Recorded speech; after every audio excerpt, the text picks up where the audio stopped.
శ్రీరామచంద్రుడే భగ్గుమన్నాడు, ఇక ఈ నేల యుద్ధమే చెయ్యమన్నాడు. కాషాయ జెండనే పట్టమన్నాడు, మంచి చెయ్యమంటూ అన్ననే కళ్ళమన్నాడు.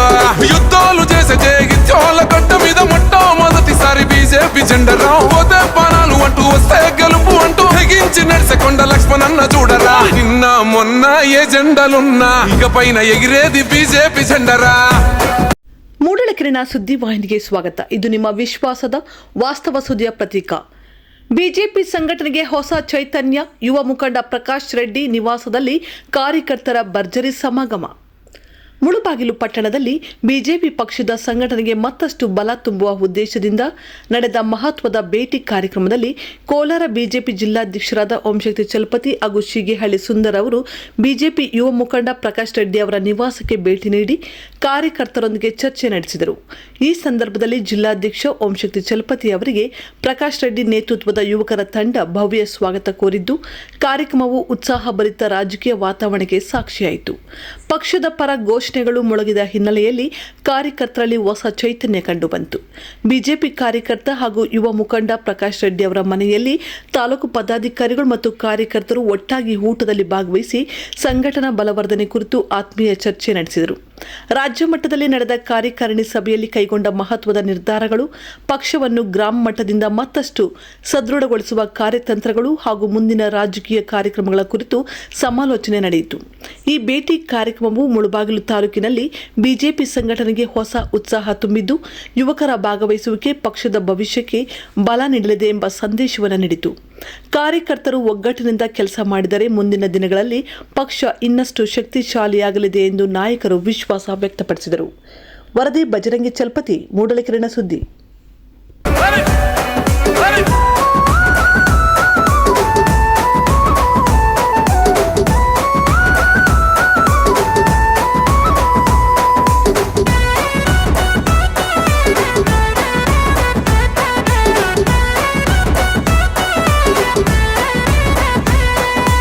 ಇವತ್ತು ನಮ್ಮ ಪ್ರಕಾಶ್ ರೆಡ್ಡಿ ಅವರು ಏನೋ ಒಂದು ಮಾತಾಡಬೇಕು, ಪಕ್ಷದ ಕೆಲವೊಂದು ವಿಷಯಗಳ ಬಗ್ಗೆ ಚರ್ಚೆ ಮಾಡಬೇಕು ಅಂತ ಹೇಳ್ಬಿಟ್ಟು ಪ್ರಕಾಶ್ ರೆಡ್ಡಿ ಅವರು, ನಮ್ಮ ಸುಂದರು, ನಮ್ಮ ಸುರೇಶು, ನಮ್ಮ ಮಂಜು, ಸೋಮಶೇಖರು ಎಲ್ಲ, ನಮ್ಮ ಅಮರಣ್ಣು, ನಮ್ಮ ಅಧ್ಯಕ್ಷರು, ನಗರಾಧ್ಯಕ್ಷರು ಅಮರಣ್ಣವರು ಎಲ್ಲ ಹಿರಿಯರೆಲ್ಲ ಸೇರಿ ಒಂದು ಚರ್ಚೆ ಮಾಡಬೇಕು ಅಂತ ಬಂದರೆ, ಹಂಗೆ ಪ್ರಕಾಶ್ ರೆಡ್ಡಿ ಒಳ್ಳೆ ಊಟ ಹಾಕಿದ್ರು.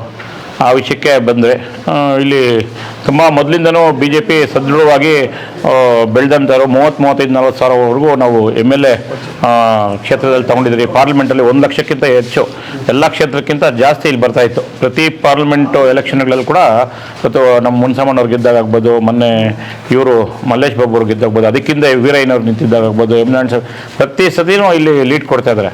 ಇಲ್ಲಿ ಬಿ ಜೆ ಪಿ ವೋಟರ್ಸ್ ಜಾಸ್ತಿ ಇದ್ದಾರೆ, ನಮ್ಮ ಲೀಡರ್ಸ್ ಇದ್ದಾರೆ. ಸ್ವಲ್ಪ ಒಂದು ಸಣ್ಣ ಪುಟ್ಟ ಏನು ಸಂಘಟನಾತ್ಮಕ ವಿಷಯಗಳಲ್ಲಿ ಚರ್ಚೆ ವಿಷಯದಲ್ಲಿ ಸ್ವಲ್ಪ ಎಡವಿರೋದಕ್ಕೆ ಅದ್ಭುತವಾಗಿ ಪಕ್ಷ ಕಟ್ಟಬೇಕು. ಮತ್ತು ಇಲ್ಲಿ ಬರುವಂಥ ನಗರಸಭೆ, ಗ್ರಾಮ ಪಂಚಾಯತಿ ಚುನಾವಣೆ, ಜಿಲ್ಲಾ ಪಂಚಾಯತಿ, ತಾಲೂಕು ಪಂಚಾಯತಿ ಚುನಾವಣೆಗಳಲ್ಲಿ ಸಕ್ರಿಯವಾಗಿ ಇರೋರಿಗೆ ಮುಂದೆ ತುಂಬ ಆ್ಯಕ್ಟಿವ್ ಮಾಡಬೇಕನ್ನೋ ಉದ್ದೇಶದಿಂದ ಬಂದು ಸುಮ್ಮನೆ ಹಂಗೆ ಕುತ್ಕೊಂಡು ಮಾತಾಡಿ ಏನಾಗಬೇಕು ಅಂತ ಮಾತಾಡಿದ್ವಿ. ಒಳ್ಳೆ ಎಲ್ಲರೂ ಸೇರಿದರು. ಇನ್ನೂ ಹಲವಾರು ಬರಬೇಕು. ಮುಂದಿನ ದಿವಸಗಳಲ್ಲಿ ಬಂದು ಪಕ್ಷದ ಸಂಘಟನೆಗೆ ನಾನಂತೂ ಒತ್ತು ಕೊಡ್ತೀನಿ. ಮತ್ತು ಇಲ್ಲೆಲ್ಲ ತುಂಬ ಗಟ್ಟಿ ಇರೋವಂಥ ವ್ಯಕ್ತಿಗಳೇ ಇರೋದಿಲ್ಲ. ತುಂಬ ಒಳ್ಳೆ ಪಕ್ಷಕ್ಕಾಗಿ ಹಲವಾರು ವರ್ಷಗಳಿಂದ ಕೆಲಸ ಮಾಡಿರೋರು ಇದ್ದಾರೆ. ಆ ಕಾರಣಕ್ಕೆ ಒಂದು ಒಳ್ಳೆ ಪಕ್ಷ ಸಂಘಟನೆ ಆಗಬೇಕನ್ನೋ ಉದ್ದೇಶದಿಂದ ಎಲ್ಲ ಕುತ್ಕೊಂಡು ಚರ್ಚೆ ಮಾಡಿದ್ವಿ. ಅದಾದಮೇಲೆ ಒಂದು ಊಟ ಮಾಡಿ ಇವಾಗ ತೆರಳ್ತಾ ಇದ್ದೀವಿ.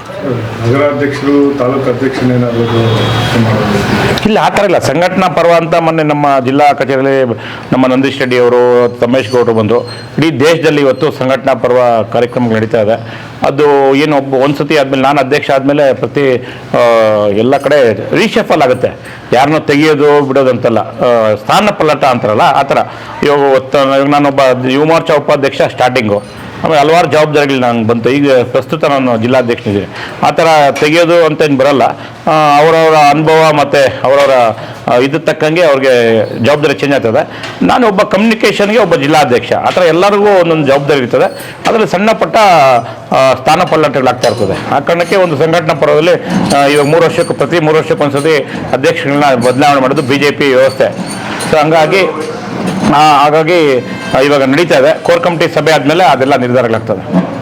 ತಾಲೂಕು ಸಂಬಂಧಪಟ್ಟಂತೆ ಸ್ಥಳೀಯ ಚುನಾವಣೆಗಳಲ್ಲಿ ಸ್ವಲ್ಪ ಸಂಘಟನೆ ಕೊಡ್ತಾ ಇದೆ. ಹಾಗೆ ಏನು ಮೊನ್ನೆ ನಡೆದಂಥ DPMC ಇರ್ಬೋದು ಮತ್ತು APMC ಈ ಚುನಾವಣೆಗಳಲ್ಲಿ ಕೂಡ ಯಾರು ಏನು ಒಂಥರ ಕೂತ್ಕೊಂಡು ಚರ್ಚೆ ಆಗೋದ್ರಲ್ಲಿ ಎಲ್ಲೋ ಎಡುತ್ತಾ ಇದೆ BJP ಕಾರ್ಯಕರ್ತರು. ಇಲ್ಲ ಹೇಳುತ್ತಾ ಇಲ್ಲ, ಸಮನ್ವಯ ಕೊರತೆ ಅಷ್ಟೇ.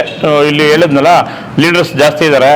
ಮತ್ತು ಏನಂದರೆ ಸ್ವಲ್ಪ ನಾನು ವೈಯಕ್ತಿಕ ಕಿವಿ ಮಾತು ಹೇಳ್ತೀನಿ, ಈಗೋ ಬಿಡಬೇಕೆಲ್ಲರೂ. ಇದು ಪಕ್ಷಕ್ಕಾಗಿ ಕೆಲಸ ಮಾಡ್ತಾ ಇದ್ದೀನಿ ಅನ್ನೋದೊಂದು ಬಿಟ್ಟರೆ, ಯಾಕಂದರೆ ಮೋದಿಯವರ ನಾಯಕತ್ವದಲ್ಲಿ ನಾವು ಇವತ್ತು ಕೆಲಸ ಮಾಡ್ತಾ ಇರೋದು. ಮೋದಿಯವ್ರನ್ನ ಇವತ್ತು ಪ್ರಪಂಚ ಒಪ್ಕೊಂಡಿದೆ, BJPನ ಇಡೀ ದೇಶ ಒಪ್ಕೊಂಡಿದೆ. ಸುಮಾರು ರಾಜ್ಯಗಳಲ್ಲಿ BJP ಆಳ್ತಲ್ಲಿದೆ.